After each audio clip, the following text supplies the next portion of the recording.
শেখ মোরসালিন কি তবে আক্ষেপ হয়েই থাকবেন বাংলাদেশ ফুটবলে? মৌসুমের শুরুটা মোটেই ভালো হলো না বসুন্ধরা কিংসের মিডফিল্ডার মোরসালিনের।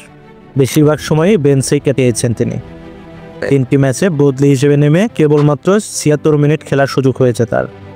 নামের পাশে নেই কোনো গোল বা অ্যাসিস্ট। যদিও এত কম গেম টাইম পেলে আদৌ কিছু করে দেখানো সম্ভব নয়, তবুও এই তারকায় ঠাসা বসুন্ধরা কিংসে মোরসালিনের আক্ষেপ ছাড়া আর কিছুই করার নেই। মদ কাণ্ডে নিষিদ্ধ হওয়ার পর সর্বশেষ এক নারী কেলেঙ্কারির ঘটনা নিয়েও মিডিয়ায় বেশ তোলপাড় হয়। গুঞ্জন ছিল খানিকটা ইনজুরিতেও ভুগছিলেন।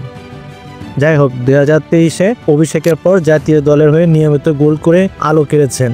সর্বশেষ ঘরের মাঠে হাজার হাজার দর্শকদের সামনে লেবাননের বিপক্ষে ডি বক্সের বাইরে থেকে সেই গোলটা মোরসালিনকে আলাদা একটা ব্র্যান্ড ভ্যালু তৈরি করে দিয়েছিল।